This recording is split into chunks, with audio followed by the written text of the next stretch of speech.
በስመ አብ ወወልድ ወመንፈስ ቅዱስ አሃዱ አምላክ አሜን። ወንጌል ማርቆስ ምዕራፍ 8 በትቅንእቲ ከም በሓድሽ ብዙሕ ህዝቢ ምስ ተኣከበ ዝብላዕ ኣይነበሮምን እሞ ነቶም ደቀ መዛሙርቱ ፀዊዑ እዞም ህዝቢ እዚኦም ሰለስተ መዓልቲ ምሳይ ገይሮም እዮም ዝብላዕ ከዓ የብሎምን እሞ የድንግፅና ኣለዉ። ሓይሎ ኸቦታቶም ካብ ርሑቕ ዝመፁ እዮም። ጾሞምና ነናቤቶም እንተ ኣሳናበትኽዎም ኣብ መንገዲ ክሕልሉ እዮም በሎም። ደቀ መዛሙርቱ ከዓ ኣብዚ በረኻ እዚ ደኣ ነዞም ህዝቢ እዚኦም ዘጸግብ እንጀራ ካበይ ንረክብ ኢሎም መለሱሉ። ንሱ ከዓ ክንደይ እንጀራ ኣለኩም ኢሉ ሓተቶም። ንሳቶም 7 በልዎ። ነቶም ህዝቢ ከዓ ኣብ ምድሪ ከቕመጡ ኣዘዞም። እንተ 7 እንጀራ ወሲዱ ኣመስጊኑ ቆረሰ። ንደቀ መዛሙርቱ ከዓ ከቕርቡሎም ሃቦም። ነቶም ህዝቢ ድማ ቀረበሎም። ሄደት ዓሳ ከዓ ነበሩ። ንኡ ድማ ባሪኹ ሃቦም ከቕርቡሎም እውን ኣዘዘ። በሊዖም ጸገቡ። ዝተረፈ ቁረረስ ከዓ 7 መሶብ ኣልዕሉ። እቶም ዝበልዑ ኣስታት 4,000 እዮም። ሽዑኡ ከዓ ኣሳናበቶም። ድሕሪዚ ብኡ ምስ ደቀ መዛሙርቱ ናብ ጀልባ ኣትዩ ናብ ሃገረ ሉማንታ መጻ። ፈሪሳውያን ከዓ መፁ እናፈተንዎ ካብ ሰማይ ትእምርቲ ካብኡ ደልዮም ክከራኸርዎ ጀመሩ። ንሱ ድማ ብመንፈሱ ኣሕዝኑኒ እዚ ወለዶ እዚ ንምንታይ ትእምርቲ ይድላ ኣሎ? ነዚ ወለዶ እዚ ትምህርቲ ከም ዘይወሃቦ ብሓቂ ይብለኩም ኣለኹ በሎም። ሓዲግዎም ከም በሓዱሽ ናብ ጀልባ ኣተወ። ናብ ማህደው እውን ተሳገረ። ምምላእ እንጀራ ከዓ ረስዑ። ምስኣታቶም ኣብ ጀልባ ብጭኻ ሓንቲ እንጀራ ኣይነበሮምን። ንሱ ድማ ካብ ማይ ብሑቕ ፈረንሳውያን ካብ ማይ ብሑቕ ሄሮድስን ተጠንቀቑ ተኣርነቡን ኢሉ ኣዘዞም። ንንሕድሕዶም ድማ እንጀራ ስለ ዘይብና እዩ ኢሎም ሓሰቡ። ኢየሱስ ድማ ፈሊጡ በሎም፣ ንምንታይ እንጀራ ስለ ዘይብልኩም ተሓስቡ? ገና ዶ ኣይትፈልጡን ወይስ ኣይተስተውዕሉን ኢኹም? ልብኹም ዶ ድፉን እዩ? ኣዕንቲ ከለዋኹምሲ ኣይትርእዩን ዶ? ኣእዛን ከለዋኹም ከ ኣይትሰምዑን ዶ? ኣይትዝክርዎ ዶኸ ኢኹም? እቲ 5 እንጀራ ን5,000 ምስ ቆረስኩኸ ቁራርስ ዝመልአን ክንደይ መሶብ ኣልዕልኩም? ንሳቶም ከ 12 በልዎ። እቲ 7 እንጀራ ን4,000 ምስ ቆረስኩምኸ ቁራራስ ዝመልአ ክንደይ መሶብ ኣልዕልኩም? ንሳቶም ከ 7 በልዎ። ንሱ ድማ ገና ዶ ኣይተስተውዕልን ኢልኹም በሎም። ናብ ቤተ ሳይዳ ከዓ መጸ። ናብ ቤተ ሳይዳ ከዓ መጸ። ዕውር ናብኡ ኣምፂኦም ክትንክዮ ለመኑዎ። ነቲ ዕውር ድማ ብኢዱ ሒዙ ናብ ወፂ ኣታወዲ ወሰዶ። ኣብ ኣዕንቱ ጥፍ ኢሉ ከዓ ኢዱ ኣንበረሉ እሞ ገለዶ ትርኢ ኣለኻ ኢሉ ሓተቶ። ቋሕ ኢሉ ድማ ሰባት እርኢ ኣለኹ ክመላለሱ ከለዉ ኣእዋም መሲሎም እርእዮም ኣለኹ በለ። ከም በሓድሽ ድማ ኢዱ ኣብ ኣዕንቱ ኣንበረሉ እሞ ኣጸቢቑ ጠመተ ሓወየ። ንኹሉ እውን ተቐሊዐ ረአያ። ኢየሱስ ከዓ ናብ ዓዲ ኣይትእቶ ኢሉ ናብ ቤቱ ሰደዶ። ኢየሱስ ደቀ መዛሙርቱ ናብ ዓድታት ቂሳርያ ናይ ፊልጶስ ከዱ። ነቶም ደቀ መዛሙርቱ ከዓ ኣብ መንገዲ ሰብ መን እዩ ይብሉኒ ኣለዉ ኢሉ ሓተቶም። ንሳቶም ድማ ገሊኦም ዮሃንስ መጥምቕ፣ ገሊኦም ከዓ ደቂ ዮሃንስ መጥምቕ፣ ካልኦት ድማ ኤልያስ፣ ካልኦት እውን ሓደ ካብ ነቢያት እዩ ዝብሉ ዘለዉ በልዎ። ንሱ ድማ ንስኻትኩም ከ መን ትብሉኒ ኣለኹም በሎም። ጴጥሮስ መሊሱ ንስኻ ክርስቶስ ኢኻ በሎም። ሽዑኡ ብዛዕባ ንሓደ እኳ ከይዛረቡ ኣሕሚሙ ኣዘዞም። ንወዲ ሰብ ብዙሕ ሓሰረ መከራን ክጸግብ ብዓበይቲ ህዝብን ብሊቃውንትን ብካህናትን ክነዓቕን ክቕትልን ድሕሪ 3 መዓልቲ እውን ክትስእ ከም ዝግባእ ከምሆሮም ጀመራ። ነዚ ነገር እዚ ድማ ኣግሂዱ ተዛረቦም። ጴጥሮስ ከዓ ፍሉይ ኣቢሉ ክግንሖ ጀመረ ንደቀ መዛሙርቱ ክገልጽ ኢሉ ረአዩ ንጴጥሮስ ኣታ ሰይጣን ናይ ሰብ እምበር ናይ ኣምላኽ ኣይትሓስብን ኢኻ እሞ ካባይ ርሕቕ ኢሉ ገንሖ ነቶም ህዝቢ ምስ ደቀ መዛሙርቱ ፀዊዑ ድማ በሎም ዝኾነ ይኹን ድድሕረ ክስዕበኒ ዝደሊ እንተሎ ገዛ ርእሱ ይቐበዝ መስቀሉ ይልዕል እሞ ይስሓበኒ ንህይወቱ ከድሕና ዝደሊ ከጠፍእ እዩ ነቲ ንህይወቱ ምእንቲ ወንጌልን ዝጠፍእ ግና ከድሕና እዩ ንሱ ብዛላ ዓለም ረቢሑ ነፍሱ እንታጥፊኦ እንታይ ይጠቀም ሰብከ በጃ ነፍሱ እንታይ መሃበ ስለዚ ኣብዚ ዘማውን ሓጢኣን ወለዶ በኣይ በቃለይን ዝሓፈረ ወዲ ሰብ ድማ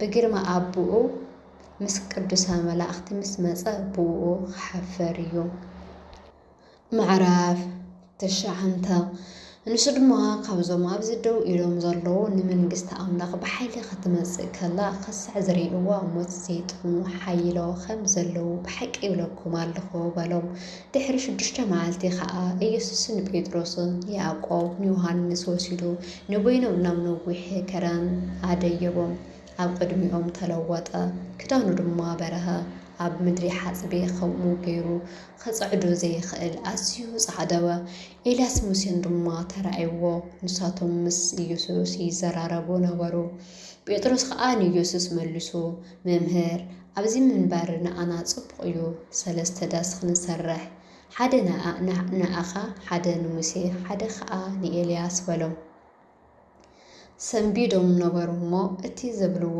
ኣይፈልጡን ነበሩ ደመና መጺኡ ገልበቦም ኣብቲ ደመና ከዓ እዚ ዘፍቅሮ ወደይ እዩ ንኡ ሰምዕዎ ዝብል ድምፂ መጸ ብኡ ግልጽ ኢሎም እንተጠመቱ ከዓ ብዘይ ኢየሱስ ኮይኑ ምስኣታቶም ሓደ እኳ ኣይረአዩን ካብ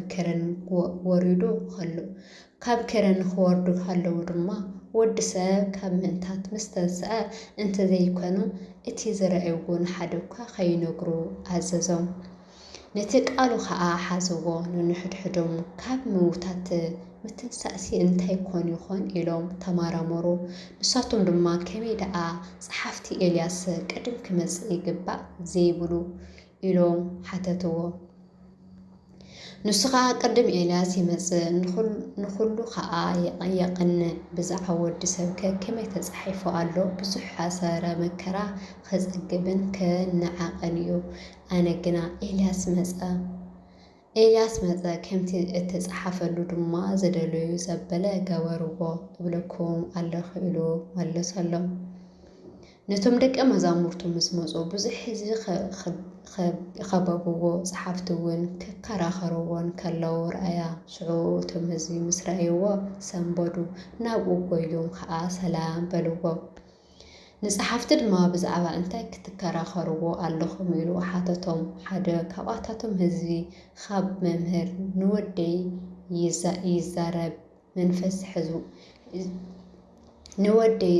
ይዛረብ መንፈስ ሒዝዎሲ ናባኻ ኣምጽእዮ ኣለኹ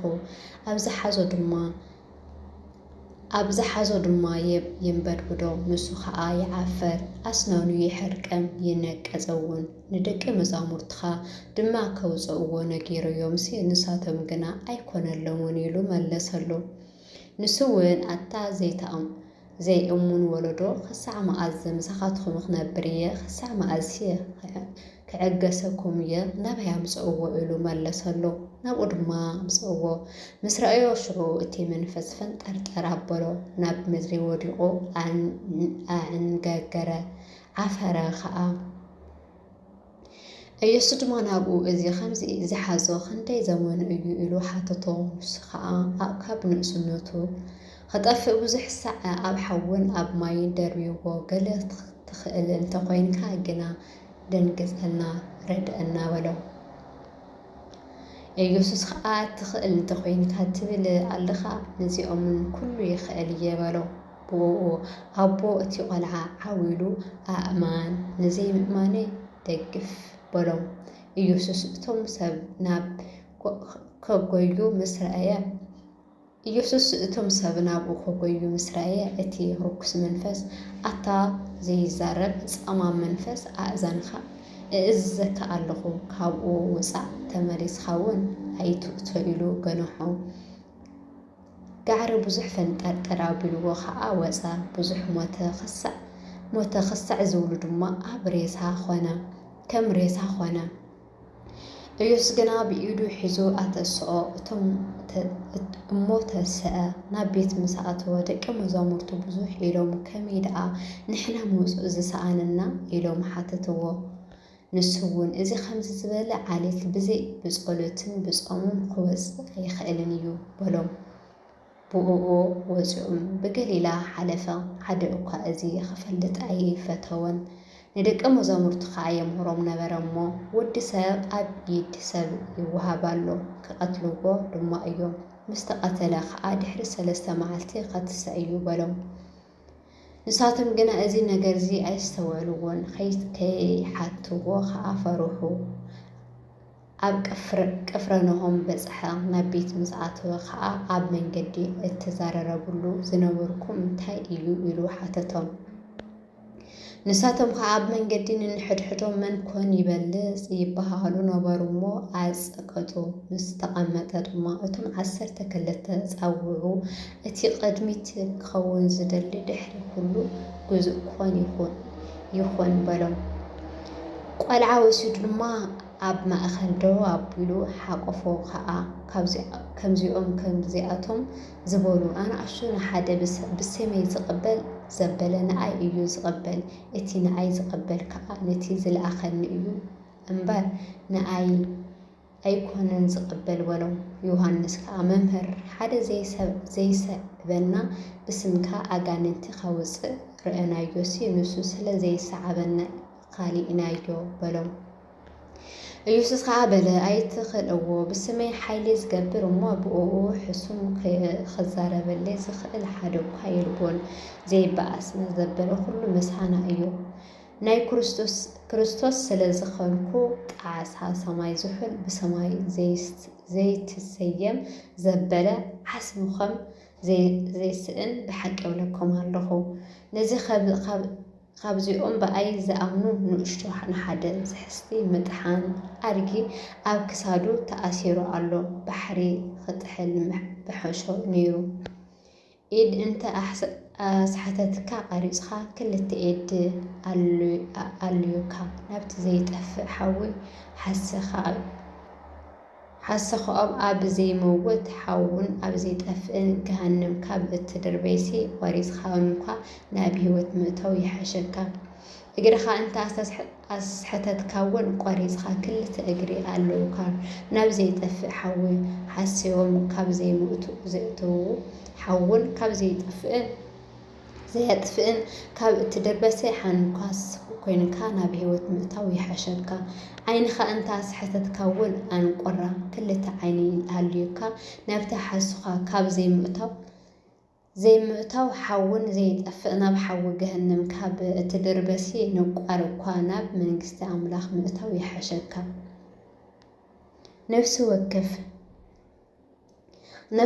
ብሓዊ ይምቀር እዩ እሞ ኩሉ መስዋእቲ ድማ ብጨው ይዝምቀር።